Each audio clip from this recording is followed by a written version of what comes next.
प्रदेश सरकार में मेरे सहयोगी मंत्री श्री स्वामी प्रसाद मौर्य जी,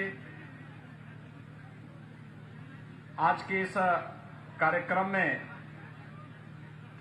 हमारे प्रत्याशीगण गोविंदगंज से श्री सुनील मणि तिवारी जी, हरसिद्धि से एनडीए के प्रत्याशी कृष्णनंदन पासवान जी, प्रदेश सचिव जदयू साकेत सिंह जी, पूर्व विधायक गोविंदगंज श्रीमती मीना दुबे जी, जदयू के नेता रतन सिंह पटेल जी, दिलीप सिंह कुशवाहा जी, राजेंद्र प्रसाद गुप्ता जी, अनिल राय जी, बसंत मिश्रा जी और भारी संख्या में गोविंदगंज और हरसिद्धि विधानसभा क्षेत्र से जुड़े हुए इस क्षेत्र के सभी उपस्थित नागरिक भाइयों बहनों, आप सबको मैं दीपावली और छठ की अग्रिम बधाई देने के लिए आपके बीच में यहां पर आया हूं।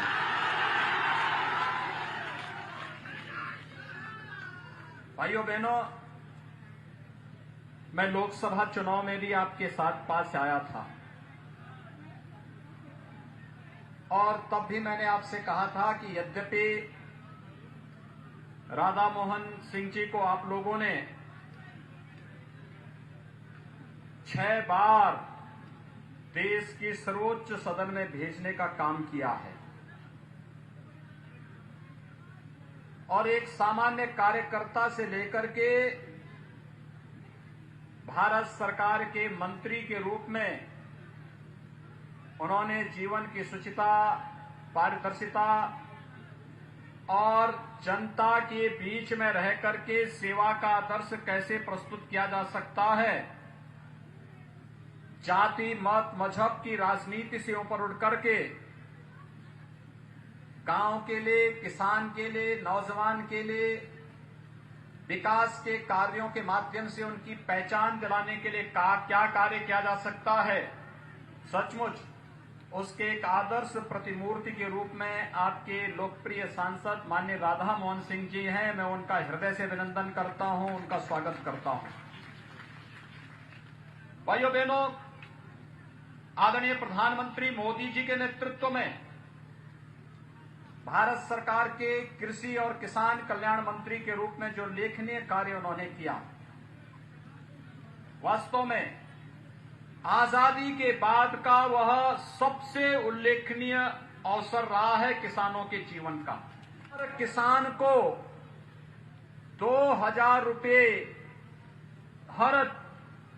यानी सालाना 6000 रुपये देने की व्यवस्था जिस मजबूती के साथ करके किसानों के जीवन में व्यापक परिवर्तन लाने का कार्य उन्होंने किया, इसके कारण देश के अंदर किसानों की जो आत्महत्या की दर कांग्रेस शासन में सर्वाधिक थी, आज वो पूरी तरह समाप्त हुआ है। देश का अन्नदाता किसान खुशहाल हुआ है। मैं इसके लिए प्रधानमंत्री मोदी जी और आपके लोकप्रिय नेता राधा मोहन सिंह जी का हृदय से अभिनंदन करता हूं, जिन्होंने किसानों के कल्याण के लिए अपना पूरा जीवन समर्पित किया। भाइयों बहनों, ये चंपारण की धरती है, ये हमारे लिए बहुत महत्वपूर्ण धरती है। राष्ट्रपिता महात्मा गांधी ने यहीं से सत्याग्रह को आगे बढ़ाने का कार्य किया था। आज कश्मीर में धारा 370 समाप्त हुई। आतंकवाद की ताबूत पे अंतिम कील ठोकने का कार्य कर दिया गया, जवाब दे दिया गया, देश में आतंकवाद के लिए कोई जगह नहीं। पहले देखिए, कांग्रेस के शासनकाल में आतंकी हमले होते थे। मुंबई पे आतंकी हमला हुआ, दिल्ली में आतंकी हमला हुआ, उत्तर प्रदेश के अंदर कई जगह विस्फोट हुए, देश के अंदर अलग अलग स्थानों पर आतंकी हमले होते थे।